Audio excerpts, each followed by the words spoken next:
it certainly highlighted to me exactly how the mainstream establishment works and how scared they are of making men and people motivated in general. Because when you're a motivated individual, you pay attention to the things around you and you're not laying down ready to accept the slave programming. It happened the other day. I think it was yesterday. Some idiot from Leeds, I think, with a gun intended on shooting up a mall or something ridiculous. And the mainstream news article was Andrew Tate fan intends on. I've never even met this guy. They manipulate it in a way where it's down to you, sort of thing. Well, of course, they're going to say anyone who does anything bad who follows me on Twitter is an Andrew Tate fan. 8.8 million people follow me on Twitter. I'm sure if someone crashes their car, they're not going to say Taylor Swift fan crashed her car. Yeah, no, they don't care, yeah. right? You could be listening to Taylor Swift driving your car as you plow into a tree, and they're not going to mention it. But it's crazy how the whole establishment works, and I know my message is good, and I know that I'm helping people. But the scary thing is when you go deeper down the rabbit hole, you understand that that's why they dislike me. Yeah, they definitely. dislike me because I help people. Yeah. They dislike me because I motivate people. They want to enslave people at the end of the day. Of course. We're going to get all to this later on in the podcast, but rather than making this a part 2, I want to make this almost a continuation from the last podcast. Okay. So if you remember at the end of the podcast last time, I gave you a Quran. Yeah. Now this is very interesting because at the time you wasn't Muslim then. Yeah, that's right. And now, alhamdulillah, you are. Yeah. So first off, I want to say welcome to Islam. Thank you. And secondly, what I want to say is, I know you've said a few times that you don't want to discuss Islam too much on podcasts. Yeah. And I completely understand that because at the end of the day, it's nothing to be ashamed of because we're all sinners and nothing can get anyone anything perfectly said. And even me being a born Muslim, and I'd like to say I have a vast amount of knowledge on Islam, regardless of what I say, there's still going to be people out there who comment back on what I say because people have different schools of thought, etc. So what I will say is just like the quiz shows where you got phone a friend, also the team are Muslim right now, so you've got phone a sheikh. So if you've got any answers, any questions that you want answered on this podcast today from a fellow Muslim right here, thank you. Or if I can't get the answer, we'll get the answer for you. Yeah, I'm studying it and I have a huge amount of respect for Islam, and it's one of the only subjects that I am passionate about that I don't know everything about. Everything else I'm interested in, I can sit and talk about for hours. Yeah. Or if I talk about Islam, I feel like there's people far more qualified than me, and I feel like it's disrespectful because I'm new to it. I'm a revert, and I'm trying to learn like everybody else. And yes, I'm famous, and yes, I'm well known, but my opinion isn't valid compared to someone who's a born Muslim or studied it harder than I have. So, Everyone's opinions are valid. of course, but I don't consider myself qualified. Yeah, fair enough. But how would you say it's shaped your life and your mentality? You know the best thing about Islam? The best thing about Islam is how simple it is because there's wrong and right. It's a simple religion. It's wrong and right. I mean, you look at other religions and it's also subjective now. Yeah. And that's why I've said many times on different podcasts that it's the last true religion. If you don't have a strong barrier, if you don't have a yes and a no, you don't have a religion. If you tolerate everything, you stand for nothing. And if you believe in God and you say, I believe in God, but I'm not a Muslim, I'm going to say, okay, that's fine. You're a Christian. What is Christianity anymore? What does it mean? You can go to a Christian country, and America, let's take, for example, and you'll get in more trouble for insulting George Floyd than you will for insulting Jesus Christ. Yeah, for sure. You can walk down walk down the street with a t-shirt saying Jesus is gay. Girls barely go to church. If they do, who knows what they were doing the night before. None of it means anything. And then if you go and find a Christian that says this trans person has changed gender, what do you think about that? Christians are so soft, they're going to go, well, I hope he finds redeem, and I hope he finds guidance. Haram, bro. Haram. No, you didn't. It's haram. And I like that it's yes and no. And what's the point in a religion if you're too afraid to say what you believe in, or afraid to stick up for it, or afraid to defend it? Then what's the point in any of it? So I feel like it's the last true religion. I feel like it's the last religion on the planet. And it's kind of interesting because since my reversion, I've had lots of conversations with the right-wing conservatives who were upset by my reversion as if I cared. And a lot of them said to me, oh yeah, but it's a Christian country. We need to restore Christianity to England or wherever. And they don't seem to understand that the basic law of the universe is that power vacuums get filled. This is the basic law of the universe. If a tiger arrives in a brand new habitat and there's no other predators, it's going to destroy and eat all the rabbits and it's going to take over. Facts. Anyone who's in the West who's concerned about the spread of Islam should be more worried about the absolute fall of Christianity. The reason people revert to Islam is because they're looking for God and they can't find God anywhere else. Yeah. It's Christianity's fault for being so weak and decadent. Yeah, we were discussing this as well as a group earlier on, and we were like, the UK majority of it is a Muslim, population. So it's gone past the point where it's now deemed as a Christian country because there's more Muslims than Christians in the first place. This is the Islamic Republic of Great Britistan, and the thing about it, but the thing about it is, it's not even about numbers. It's about strength of belief. If you wake up and you want to truly live a religious life, and you want to feel like you have religious conviction, and you want to feel the fraternity of a religious life, and you want to have the boundaries and constraints of a religious life, you're going to be attracted to Islam. You're not going to be attracted to Christianity because you can wake up and say, I'm a Christian, and nothing changes. Yeah. Nothing changes and nobody cares. And that is Christians' fault. So I've had a lot of people complain at me as if, like I said, as if my personal choices are something I should. I mean, it's kind of, I'm self-analyzing as I talk here. I find it very, very interesting that Christians look at Islam as a threat as opposed to just understanding that it is a massive power vacuum because Christianity feels godless and you do not feel God in Christianity anymore. And that's the reason that people are so attracted to Islam. That's the reason I was attracted to it, because I respect it. How can you believe in something you don't respect? I don't know, and that's a general question for anything. You have to respect it. You have to look at the creeds and say, okay, I respect that. I respect how they defend their religion. I respect how they're black and white on certain issues. I respect all of these things. Also, it's kind of interesting because if you want to measure the success of a religion, you can measure it in regards to how many people follow it, or like you just said in the UK, or how fast it's growing. But I think the number one measure of success for a religion is how well it preserves the sanctity of a society. I think that if you want to say, is this a successful religion? Well, then you'd look at the society which it governs and say, are the creeds of the religion being adhered to by the society that it governs? I would argue that most Islamic countries have an Islamic feel. I would argue you'd avoid a lot of the LGBT garbage. You'll avoid a lot of the woke insanity. You'll avoid a lot of the feminism, which has destroyed the West, and all these things, because Islam is being adhered to and it's keeping the society functioning. Do I go to Christian countries and feel like Christianity is preserving them? Not really. What about true hardcore following Christians? I'll give you an example. Obviously, you're just coming off the back of doing a podcast with George Janko. Yep. Now, I love that podcast purely because you guys was talking about religion, you being a Muslim, and he seems like, I haven't met him obviously, but a true following Christian. Yep. And it's funny because when I see a true following Christian, it's like you're so close to Islam, but you're just a couple of places where you're going wrong. Yeah. So when I saw that, I was like, shout out to George, because one day, you never know, man could be Muslim himself. Well, yeah, it's kind of interesting. Christians must feel a deep resentment towards Muslims, especially the true believers, because we stick up for what we believe in, and they want to, but they can't because their own religion has become so woke and almost betrayed them. How can you stand up and say, I'm a Christian and I mean it, and you better, when they have gay preachers? Like, it doesn't make any sense. Yeah. And your fellow Christians will turn on you and call you a bigot. Your fellow Christians will call you a bigot and call you hateful for saying that a man shouldn't chop his dick off. And then you're going to sit there and say, I'm a true Christian. Yeah, it doesn't work. So all the Christians I speak to who truly believe, and I've spoken to a lot of them, they are very envious of Islam. And then I'm like, well, then what's the delay? But they feel like an affinity to Christianity because they were raised with Christianity or they're born Christian, and perhaps they see Islam as a Middle Eastern religion, which is kind of interesting because Christianity is a Middle Eastern religion. Yeah. They're from the same place. Yeah, they all spiral they stem from the same country as the Middle East. I read somewhere that only 18% of Muslims are even Arab. I think the largest, there's obviously a huge black proportion, and Indonesia is a massively Islamic country. Malaysia. I think Islam just crossed over 3.5 billion Muslims globally. Wow. That's more than half the population of the world. If you believe in God, I don't see how you cannot be a Muslim. I just don't see the attraction to any other religion that makes any kind of sense.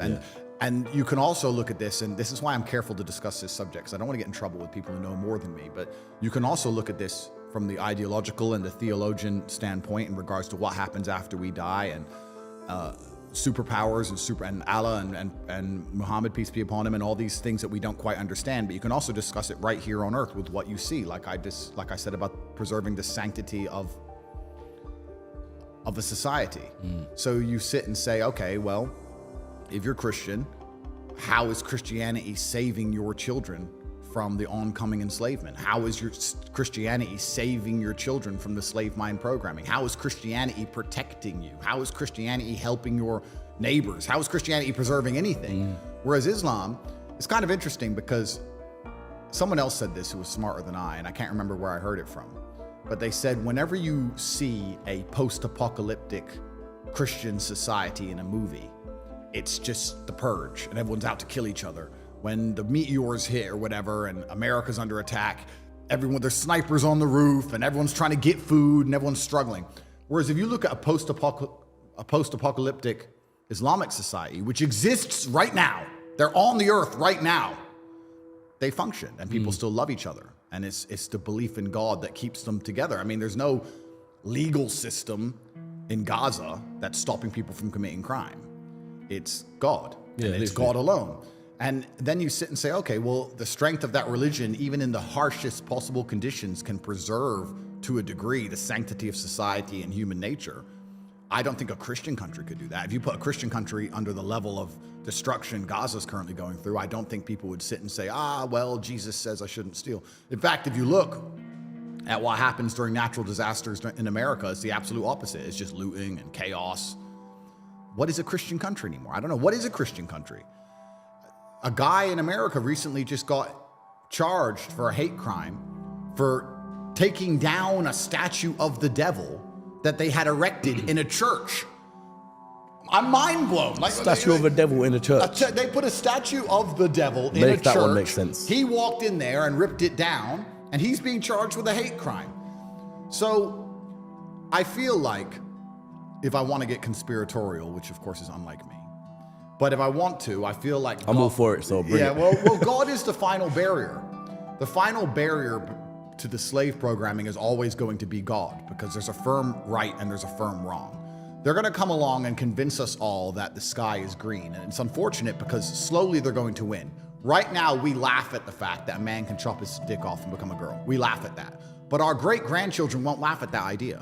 Unfortunately, slowly they're creeping in. And the only barrier to this insanity, the final protection, is God, the book that says yes and no. Simple.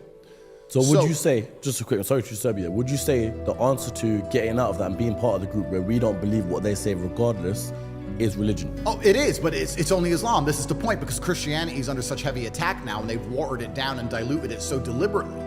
They've done that. They want to do it to Islam. They're going to try very hard, but it's not going to be easy. It's going to be a lot harder. Yeah. Whereas Christianity doesn't protect anything anymore. There's no firm right and there's no firm wrong. Exactly. Yeah.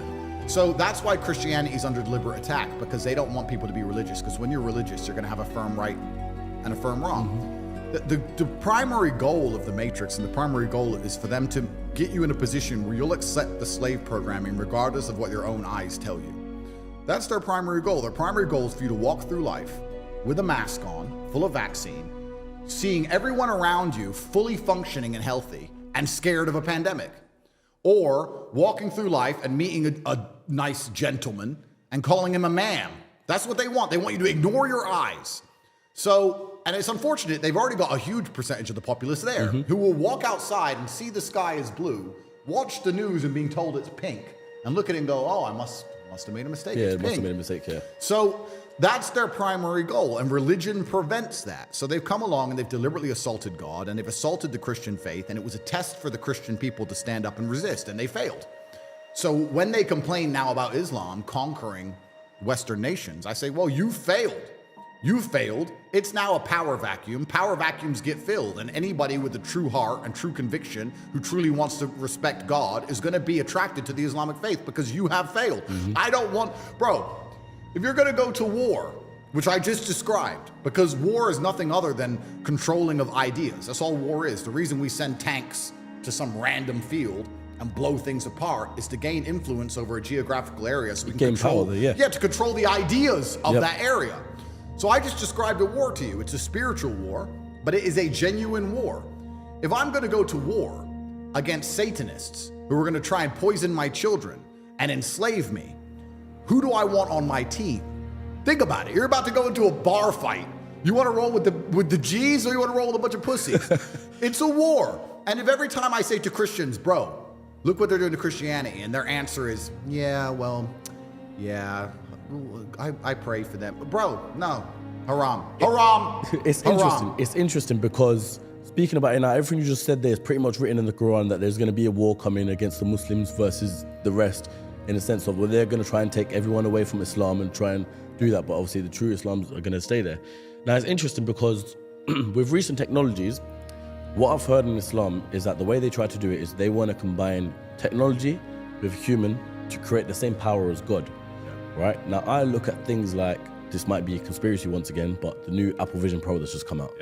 I look at that and thinking, so you basically want everyone to wear headsets out and about around the whole world and just live, that's fully living in the Matrix. In the Matrix, bro, yeah, it's scary. And like I said, we will laugh at that, but as technology progresses and our children's children, you're right, people are gonna be living completely in a digital world with little glasses on.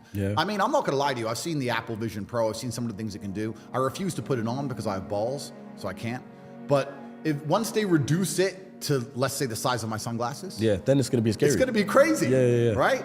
So, and that's where technology is going. It's heading in one direction, and that's actually the most interesting thing, because empires rise and fall, and we can discuss the falling of the Western Hemisphere at length.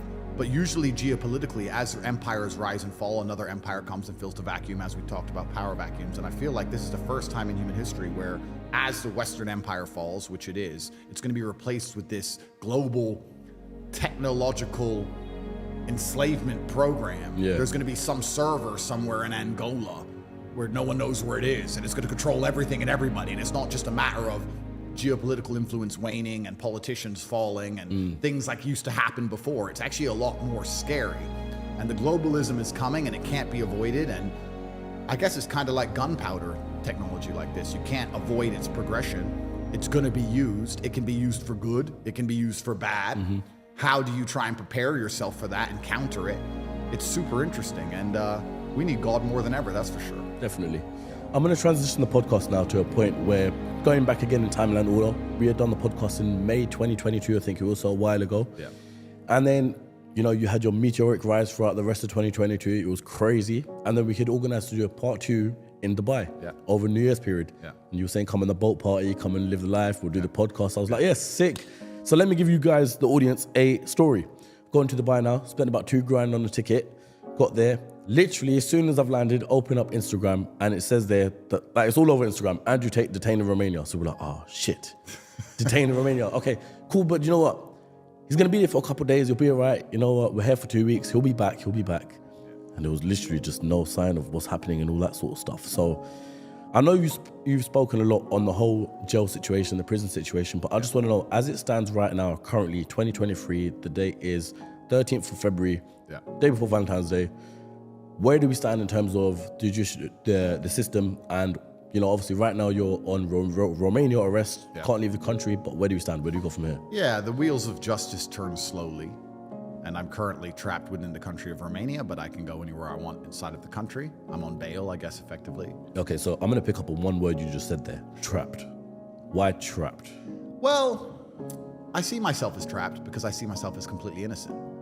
It's kind of crazy how the world has moved. We just talked about how they're going to assault religion, but I believe all of these things are actually interlinked. It's a large web, and I think that religion is also very, very closely linked to masculinity as a whole. And I think that a man who is strong of conviction, who believes in God, is something that they fear. So they also attack masculinity, and they do that by promoting feminism and also removing any man's capability or abilities to be masculine at any point. And they do that by empowering women, but also empowering the legal system to destroy men at random in the name of women.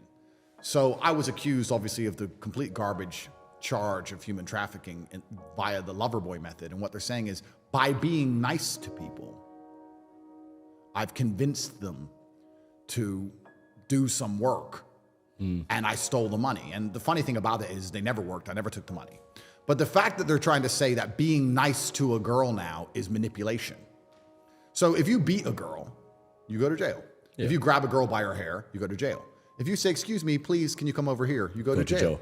So you can't escape this insanity anymore, and they're doing it on purpose to remove any capability at all for you to be a man.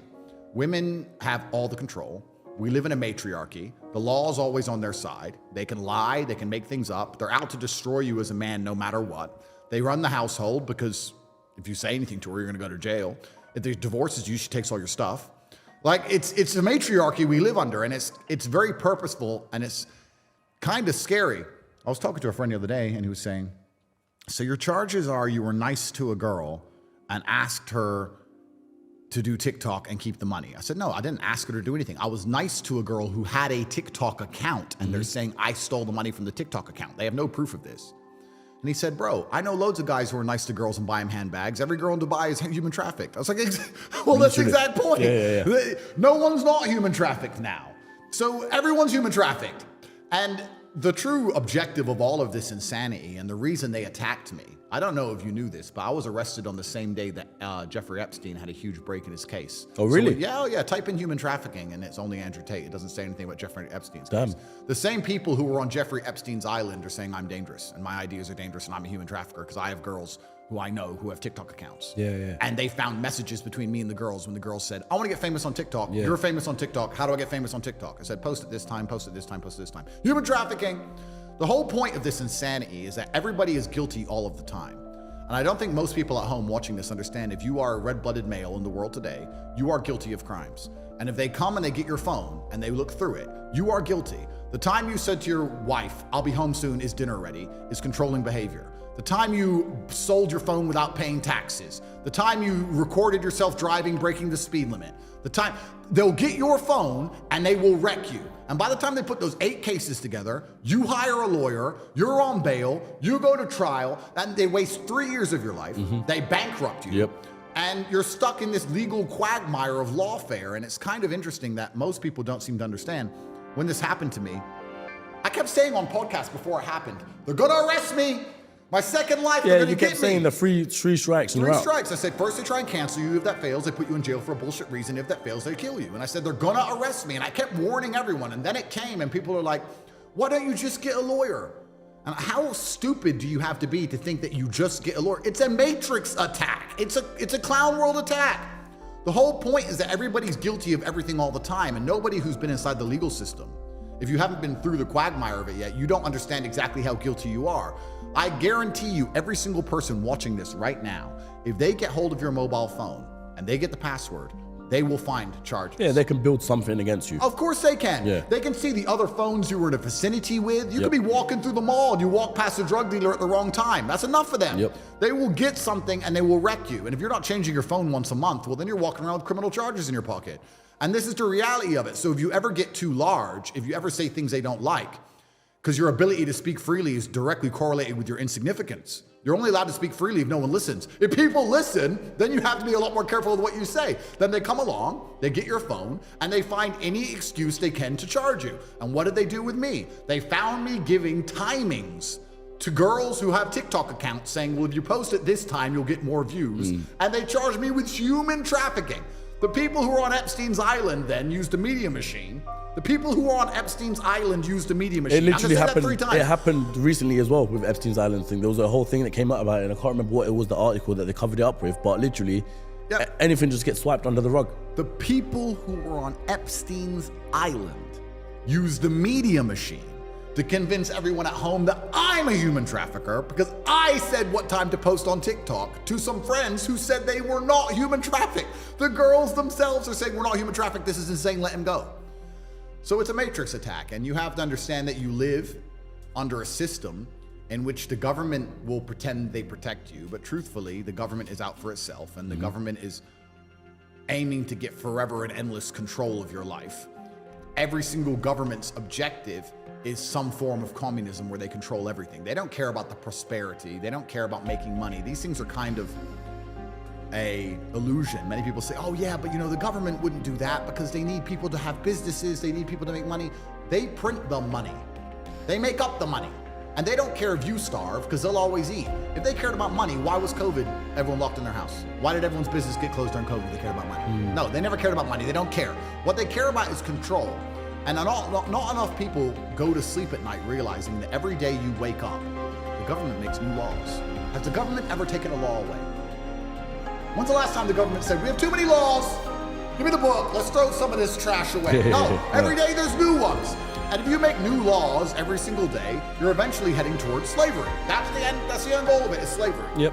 And we're not far off slavery now. I think a lot of people don't realize that the idea of slavery is we're gonna get somebody, force them to work, leave them in a house that we've given them and give them some food, and we're gonna force them to work. But doing that is extremely difficult. It's actually not efficient because you have to force someone to do a job they don't want to do, which is very hard to do. Yep. You have to stop them running away. You need an army, you need a fence. It's very difficult. It's actually much easier to pay them a little bit of money, and they spend all that money on their house and their food, and they believe they have free will. And now they don't realize they're a slave anymore. Because if you're a slave, you get kidnapped and you get told to work and you get a house and food. If I say, oh, I don't have to kidnap you. Oh, here's a nice opportunity for you. Come do this job. It's an opportunity. And then you work and you spend all your money on a house and food.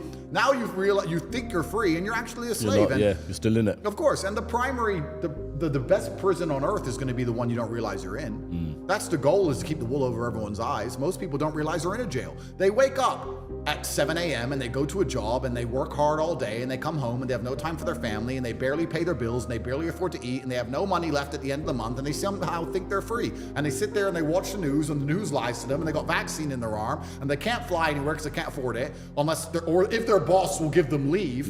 And they somehow believe they're free. You're a slave. They believe they're free when their boss signs annual leave that, freedom. You ain't enough freedom. It's absolutely, it's slave world. And it's kind of crazy because even when I was in jail, I was talking to Tristan and we were saying this. Most people on the outside are less free than us here in jail. You know, at least I can feed my family and feed my children. You know, at least I can fly the people I love all around the world at random. You know, it's kind of crazy, but all of these things that are done is to ensure that the controlling class and the elites have as much control over the populace as possible. That's the end goal of it all, and I don't think most people understand that. I'm interested to know, what was it like for you to be without your kids? Because obviously last time we done a podcast, you didn't reveal you had kids. But now that you know, people know that you have kids and aware of it, what was it like for you to be without them for so long? And have you ever been without them for so long on that scale before? No, never. But I'm lucky they're relatively young. But I feel like jail is just part of life. It's kind of interesting. I don't know if there's a name for this theory. It might be called the high-low theory. I don't know if that's true. I might have just made that up off the top of my head. But people who are at the bottom rung of society and people who are at the absolute top rung of society live similar lives, and the people in the middle avoid certain things. I'll give you an example. The homeless people didn't get the vaccine. The billionaires didn't get the vaccine. The people in the middle got the vaccine. The homeless people are stuck in endless legal battles and going to jail and need a lawyer and getting arrested, etc.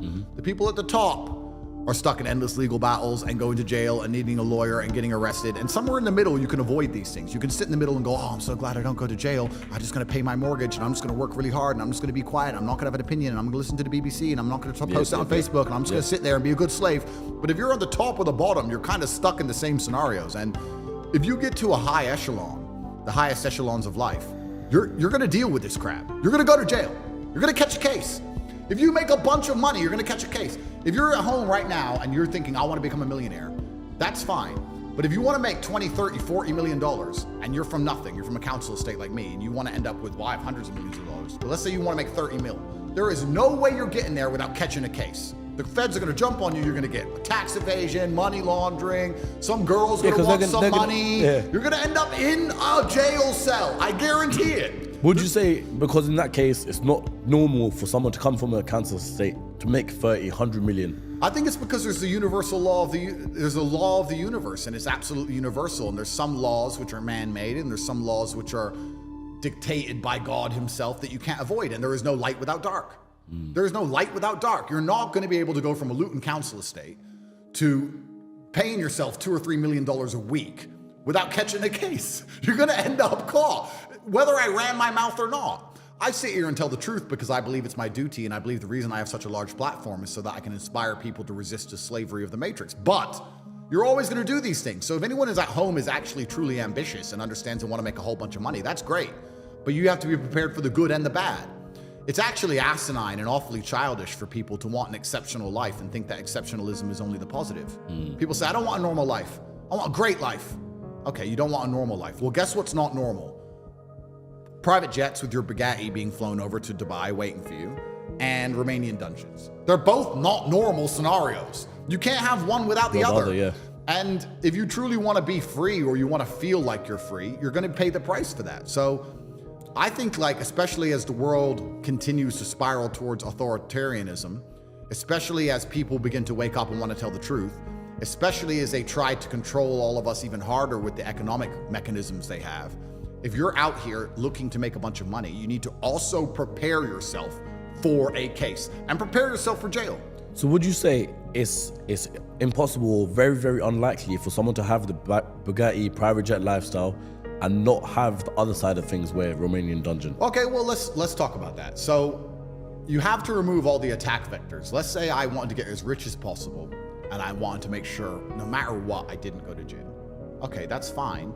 But then you're gonna end up removing the joys of life because it's the joy of life that's the attack vector. It's actually funny. I said something the other day to my brother. I said, all the men I know just want to work. If you ask me what I want to do when I wake up, work. What am I doing on Sunday? Work. All I do is work. All the women I know just want to have fun. And fun is where the problems come. All the fun is the sin and the haramities and the garbage. Fun is danger, right? So it's the same. You have a nice Ferrari, you have a Bugatti, you want to drive it really fast, you're well known in your city, that's problems. You want to go out to the club and hang around with a bunch of girls, that's problems. Anything you do once you get rich, they're going to use against you. So you're saying, how do you get rich without ending up in trouble? Well, then what's the point in being rich if you're just going to sit in your house and behave? Like, what's the point in being rich if you're just going to sit in your house and lock the door and be scared of everything? True. If you're a rich person and you go out and you go to a nightclub or you go to a restaurant or you try and talk to a girl on Instagram, that's enough. That's a case. That's it. It's done. Yeah. That's done. You can do it when you're broke. When you're broke, you can go up to a chick and say, hey, you're beautiful. She'll say, go away. When you're rich, you go up and say, excuse me, you're beautiful. She says, go away. And then she realizes who you were and how rich you were. And she'll change her mind. And she'll message you. And then if you ignore her, she'll say you sexually assaulted her. And now you got a police case. That's the world now. So you can't avoid these things. There's no light without dark. And I also think that it would be cowardice to say, I want to get as rich as possible and I want to make sure nothing bad happens to me. Listen, this is the universal law of how the world has always worked. If you're going to be a warlord, and you can talk about it financially, it's financial war, business is war. If you're going to be a warlord, you're going to go to war. So what I will say is, though you did say, your children are young and they didn't really quite understand, I'm just going to go back to that point because though they may not understand, I haven't got kids, but I can imagine that if I did, I'd still be thinking, regardless, even if they're just born, I'd still be thinking, is everything going all right with them? Oh, yeah. Because you don't, correct me if I'm wrong, you didn't have communication with the outside world apart from talk to your lawyer, right? Or... Yeah, I had a couple phone calls, but not too many. And my primary problem in jail was making sure everyone else was taken care of. I wasn't worried about myself. That's what I'm saying, yeah. Yeah, and this goes back to the point I was making earlier. See, a lot of people want to make money, and because they don't understand how the government operates, because they don't understand what the Matrix is trying to do, because they don't understand that they're guilty of everything all the time just because they're a man, because they don't understand that trying to become financially free is direct attack on the Matrix. They've convinced you that they want people to become financially free because it's good for the economy. That's garbage. No, they want you enslaved, all of you. You are attacking the Matrix in many forms. You need to prepare for jail. And things like my children, I was prepared in advance for jail. I kept saying they're going to send me. If I had not prepared properly, everyone, including myself, would be destitute. My family would be destitute. My children would have starved. I would be destitute. I've been arrested a year and a half ago. That my bank accounts were seized on the day of my arrest. I haven't had not a dollar since that day. And I pulled up an SF-90. So how did I do that? How did I do that? Well, I did that by thinking ahead. And you have to ask the average person at home. And I'll ask you now, please, as a professional, answer the following question. If they take your passport and they take all the bank accounts in your name, and they take all of your cryptocurrency accounts in your name, and they seize your house because your house is a mortgage, and they're gonna find out what that is, and they're gonna get a new piece of paper from a judge, and they're gonna seize that, what do you have left? And where? And can you access it? Can you access it from jail? How do you move that money around? How do you pay for people? Where is it? People don't even think ahead. They save up some money and they put it in their NatWest and they're like, oh, I'm free. You're not free of anything. NatWest will take that off you. It takes a second, one phone call. Yeah, the same way you said in the last podcast, if you really own a house, they could take that in a split second as well. Same for your money. Of course, you don't own anything. Yeah. So then you have to sit and go, okay, how do I prepare for the ultimate level of Matrix attack with my money? Well, you can put things in other people's name. That's one way. But then if they work out who those people are, they're going to take that too. So then you have to sit and realize, well, how do the elites do it? The elites don't own anything. Trust funds own things, companies own things, foreign entities own things, shell companies own things. So then you have to go deeper down the rabbit hole and realize that you need to start setting up these extremely elaborate corporate structures just to protect your car, because otherwise you're going to lose it. So most people at home, and the reason I say these things, most people at home don't realize how fragile they are. And you're very fragile if you're broke, but you're also very fragile if you're rich and you're not prepared for the Matrix attack, because it's gonna come. It's going to come for you. Yeah. And if you're not prepared for it, they're gonna take everything you own and you're gonna be destitute. Like I said, a year and 4 months, I haven't had access officially to $1. How am I supposed to live for a year and 4 months with no money, no food, no gas, no paying for my children, nothing? Well, you tell me, how are you doing it?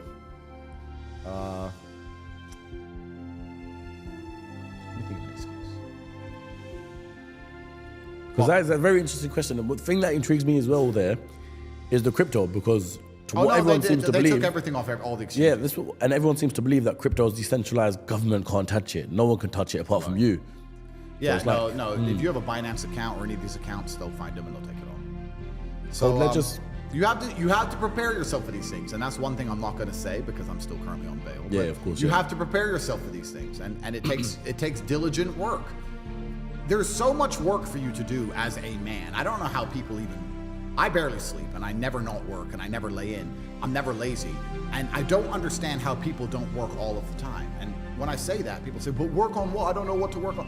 Bro, you need 10 passports, you need 25 bank accounts, you need shell companies, you need a trust fund, you need to make some money, you then need to move that money away, you need multiple places to live, you need a place for your children to live, they need a trust fund. You have stuff to do. Yep. And people are just sitting around doing nothing. It's mind-boggling to me. And I guess if you sit around and do nothing, maybe you won't be successful, but if you're lucky enough to pull something off and make a little bit of money and you get too large, but you haven't done the groundwork, then you get wrecked the other way. They want people inside of their slave containers. They want everyone in the middle. All of the laws are made to control the people in the middle. So they want as many people as possible in the middle. Like we just discussed the vaccine. They can't enforce it against the homeless. They can't enforce it against the billionaires. They stopped enforcing it altogether. Well, they have now. But let me give you another example. Taxes. They can't enforce taxes against a homeless man, and they can't enforce taxes against a billionaire.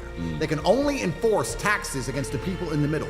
Because when you make a law, you have to make the law so that it applies to as many people as possible. So what they try and do is force everyone into this middle bracket, middle class, the middle class.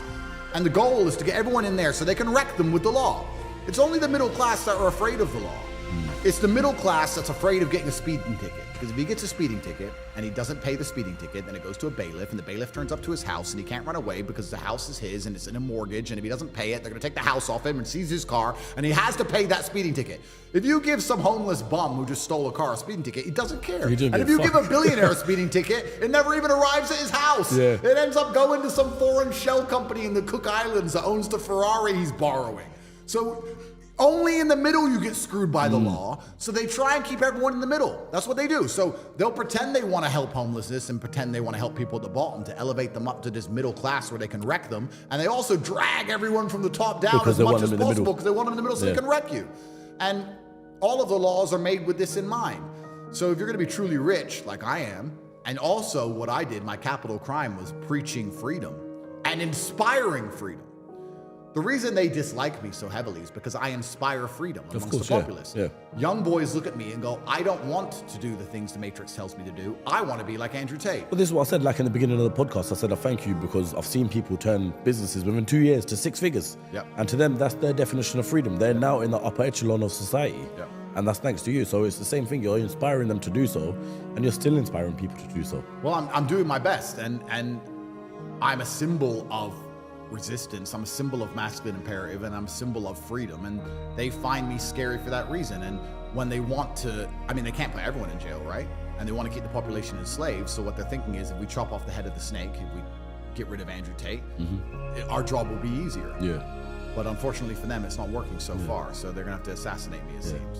So while you're lighting that up, I'm gonna transition this podcast a bit. Cool. There was a recent documentary that came out in the UK. I'm not going to say what documentary it is because I don't think they deserve any more clout than it is. But I remember when this documentary was getting released, there was a trailer that showcased your full lifestyle. Cigars, Bugatti, private jet. And I was like, this documentary seems interesting because I don't know what angle they're coming at. So anyway, I watched this podcast. They showed the lifestyle, they showed everything, and obviously it was a full-on Matrix attack documentary. But one thing I highlighted from that documentary, which was one of the things they said, and I'm pretty sure the exact words were, from one of the producers or something like that, is Andrew Tate from early days has always chased fame. And they said that in the form of Big Brother, kickboxing they users, they were saying, that's a great way to get famous. So what do you say to that statement there? Oh, trying to be successful. I'm the worst person in the world. Andrew Tate's trying to be successful. Quickly, put him in jail.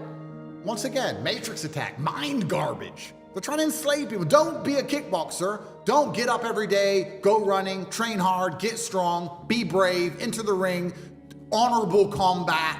Don't do that. No. Don't do anything of significance. Because if you do anything of significance, you're trying to become famous. That makes you a bad person. How dare you be significant? Significance and fame are the same thing. I think it's the masculine imperative to be a man. What does a male peacock do? It shows its feathers. Hi, look. Yeah, I'll kick the shit out of you. I'll kick the shit out of you. I'll see you on February 10th, pussy. Of course. What does that make me? Does that make me fame hungry?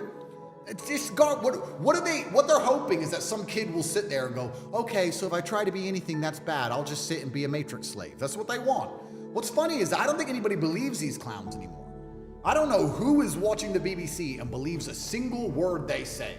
I guess the boomers, the old people, but mainstream media is dying. I've been a huge part of the attack on the MSM. I've been a massive part of the crack on the Matrix, which is why they hate me so much. That's why they're trying to get rid of me. I've never watched that documentary. The funnest thing about it, this thing is great. The amount of haters and the amount of documentaries, the amount of garbage that's made about me, I've never watched any of it. And I kind of find it interesting, even as we speak right now, and I'll say this publicly, as we speak right now, the UK is trying to put me in jail. England, because Romania has failed, so England has picked up. And England's coming up to me with all this garbage, and they're going to try and charge me soon with some imaginary crimes. Maybe it's why they'll drop the documentary. Well, there you go. Of course, because you have to poison the public mind. Yep. To believe that you are this evil guy. Right? So the UK is trying to put me in jail. And I'm saying this now on this podcast. Everyone listen to me. The UK is coming next. Romania's failed. UK's picked it up. And as the UK try and put me in jail, I sit and I wonder. I say, imagine being a prosecutor. I probably shouldn't say this stuff. I'm going to say it. And you get paid, I don't know, $3,000 a month, $2,000 a month. You're sitting there just looking through my whole life for months. You made money. Oh, that's a lot of money. That must be a crime. A Ferrari. Oh, that's a crime. Oh my God, he has a nice watch. Crime. And just sitting there, the obsession.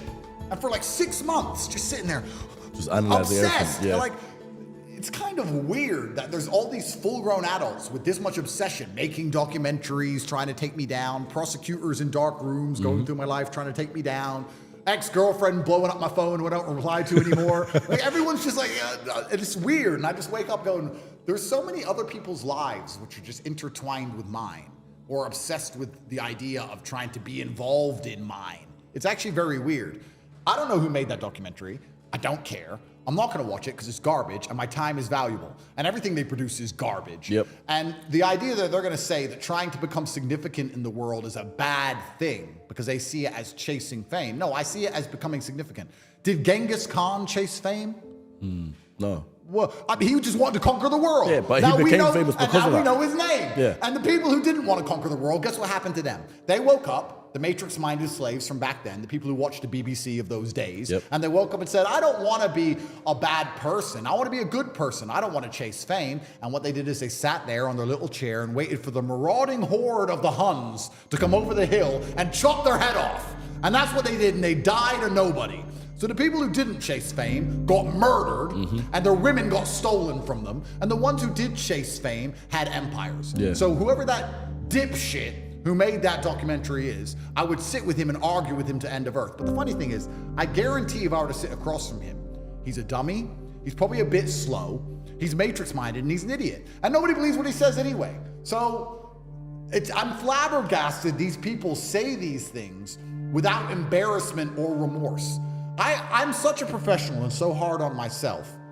If I said something so asinine, I would feel genuine guilt. I would have to issue some kind of public apology. These clowns just go through earth talking crap and never even look in the mirror and go, I'm an idiot. I'm an idiot and nobody believes me. It's crazy. But I guess this is part of the propaganda campaign because the UK is now ramping up its legal attack on me and they want to put me in jail for some reason because Romania's failed. So now they're going to try. So they're going to try and poison public mind first, which makes it another thing interesting. And we're going to say this on the podcast because why not? People say to me, oh, you're in Romania, you're going through the Romanian legal system. Isn't that scary? Do you think it's corrupt? And I say, well, the Romanian legal system is not as politically charged as the West. Do I have a fairer shot in a UK court where members of parliament discuss how I am dangerous and should be in jail. I mean, they've already banned you from schools and stuff like that. Do I get a fair trial in England? Tell me. I walk into the English court, trial, judge, law, because that's not subjective at all, of course. And I walk in there, and members of parliament are saying I'm dangerous, and the news is saying I'm dangerous, and the BBC is saying I'm dangerous, and everyone's saying I should go to jail. When I stand there in front of the judge and said, I haven't done anything, yeah, but you're Andrew Tate jail. What? Yeah, what the fuck? Do I get a fair shot in England? Yeah. I doubt it. I heavily doubt it. Now, of course, all my boys are in jail, so it'd be easier than Romanian jail. I mean, it's nothing. I've done the hard work, so it's like Butlins compared to what I've been through. But do I even get a fair shot?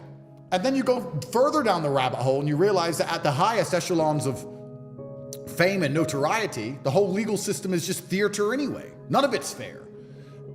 This is a question for everyone at home. If you're guilty or innocent can affect the general consensus of a populace, or if it can affect the reputation of a country, or if it can affect the way certain issues are viewed by the masses as a whole, do you think they care about you going to jail for a little while, or do you think they care about giving the right verdict for their agenda? Their agenda. Of course. Do you think they're going to sit there and go, Andrew's come to jail and done nothing wrong, but we've been trying to convince the world he's bad for a very long time, and Romania's tried to put him in jail and they've failed, and now he's here in front of our judge, and we're going to let him go because he's innocent and let him have BBC, Andrew Tate walks free from court, or they're going to say, 2 years, Andrew Tate guilty, blah, blah, blah, blah. Which one do you think they give a shit about 2 years of my life? Yeah. Do you think the Matrix and the people who are in charge of countries are concerned about me going to jail unfairly? Do you know how many people are in jail unfairly? There's so many people in jail unfairly. None of these people have been through the system to understand. The day I stand in front of a UK judge, I'm toast. I'm toast. It doesn't matter. I got the best lawyers, King Counsel. I could sit there It's and all say, going to be set up anyway in the first place. CCTV wasn't me. Jail. I'm done. And that's the thing that most people living inside the Matrix don't yet understand. They still think the law is real. Oh, but the law. What is the law? Well, a book. When was that law made? 1781. If the law wasn't garbage, why do you need a lawyer to interpret it? Why do we need judges to go, maybe yes, maybe no? The law, it's all made up. Yeah, the law's it's all a scam. It's on black and white. It's all the Matrix. It's all a scam. Some people are guilty of certain things. Bro, we're going to sit here and talk about human trafficking. Human trafficking, lover boy method. He was nice to her and convinced her to do something for him. Every woman on earth is a lover girl. Every single one is nice to a man, gets handbags from him. Yep. She's nice to him for financial gain. Let's put every single woman on earth in jail. Oh no. That's not a crime. It's not going to be the case. That's not a crime, Yep, no. yep. And when any men man do it, who's it's nice different. to his woman, that's fine. Yeah. But if Andrew Tate is nice to anyone, so I can't be nice to people, I can't be mean to people, I just can't talk to people. I'm not allowed to talk to anyone, because if I talk to anybody and they get hold of the text messages, it's a crime. Literally. It's insane. And that's the crazy thing about it, because I have people constantly messaging me, constantly trying to get hold of me, men and women, loads of women, because loads of women love me. Most people don't understand that I'm actually adored by the female populace. And they're like, oh, can we just talk about this? I said, I can't talk to people. If I don't know you, I can't talk to you. Hey, I got a business idea, let's meet. No, I don't know who you are. And I don't know what your intention is. I don't know who you work for. I don't know what you're gonna do with the text message. I can't talk to anyone. And I look like an asshole. I'm not an asshole. I'm trying to protect myself, because once you're under this level of matrix attack, bro. If you slip up one little bit, that's it. I reply yes, no, and okay. Those are my replies on text message. Yes, no, or okay. I can't have a personality anymore. I can't make a joke. I can't laugh. You can't. It's crazy. But the whole thing's insane. If you were to go to the UK jail, how long would you think they'll do you for? God, no idea. They're trying to charge me with a bunch of junk. I don't know. So my question to you is, with a man that's of your level of wealth and your level of status, and you could access things as much as you want. Yeah. This may seem like a stupid question. Yeah. But you could just bounce, no? Like, in theory, Yeah, but you know could what? go to an island. I could, but you know what? I feel like God's testing me, and he's not giving me this to run. He's giving me this to fight. And if I lose, then I will go to jail. Bro, if I was an illegal immigrant and came into the UK by boat and walked around with a machete, I wouldn't go to jail. But if you make a bunch of money, you're gonna go to jail. Go to jail, yeah. It's like the priorities. If the only explanation for why the things work the way they work is because they're trying to deliberately destroy society. Have they caught that guy with the acid attack yet? Nope. Okay, they haven't even caught him. Have they caught him? No, they said that his body may be in the River Thames. Let me tell you why they haven't caught him. And I don't know, of course, because I'm not a police officer, but I am a professional and I know everything some top G. Here's why they haven't caught him. The only way you can get away with an acid attack in London and not get caught within a day is if you have basically no fingerprint, no facial recognition profile, no social media accounts, no bank accounts, no mobile phone, nothing. Because if you had any of those things, you would go. Meaning, he is what? He is an illegal immigrant who arrived on a dinghy. He arrived on a boat. He came into the country. He was never registered or recognized ever. We have no border whatsoever. No he data then on him. destroyed people's lives. He has no paperwork. And nobody wants to say that on the news, because if you say that on the news, then people are going to start getting pissed off about the boats. Yep. So they allow this to happen to tax-paying, law-abiding citizens having acid thrown in their face because some psycho from God knows where turns up. And the police are sitting, a whole task force of NCA are sitting in a dark room going through my social media trying to put me in jail. This is dumb shit, man. This is dumb shit. On what level of clown world are we? On what level of clown world are we operating on? Yeah. Like, there's nothing else to do. There's no stabbing epidemic. The watches are getting stolen in London. The cars, every Range Rover gets stolen. Like, they have nothing else to do. Well, of course, they don't care. They don't care. They don't sit there and say, let's actually protect the population and do something important. No, they don't care. They say, let's get Andrew, because that will show people at home that you can't tell the truth, that you can't get too big and you can't get too popular, and that if you have opinions, you should keep them to yourself. And next time the COVID comes around and you know it's garbage, you should probably shut up, because you don't want to end up like Andrew. Look what happened to Andrew. And that's what's going to happen. I don't think I have a fair shot in any Western court. I don't think I have a fair shot anywhere. I have a fair shot with God. That's it. That's all I've got left. I was going to say this in the beginning of the podcast as well, but Allah says in the Quran, I will not burden the soul. I will not burden the soul with much. I will not burden the soul with what it cannot bear. There we go. Like this. Yeah. It's true. And it's in your case, it's like, do you see it as yourself, God testing you? Well, the thing about all of this, which is so interesting to me, is that, and maybe this is cope, but I would consider it a reframe. My enemies could only make me stronger. You're gonna put me in jail. You think I won't come out a more formidable opponent from jail? I mean, there are so many things that could happen to me that would be worse than jail. I could get cancer. I could be in a car crash. I could lose a loved one. I could end up at war. So many worse things than jail. People think jail is terrible, and yeah, jail is bad. But on the list of bad things that can happen to you, jail is actually somewhere in the middle. Yeah. Jail ain't a thing. The government can assassinate me. I'm sure it's crossed their minds. One day they will. But until they assassinate me, they're gonna have to put me in jail. And putting me in jail, the primary objective is to financially destroy me, which I will not allow them to do. And my brand is so big now that my brand is worth billions. Just me. I'm Andrew Tate. I could walk into any company anywhere and say, hey, pay me 10 million, I'll advertise you. Done. You can't make me poor. No matter how hard you try, prosecutors, I'm gonna be rich.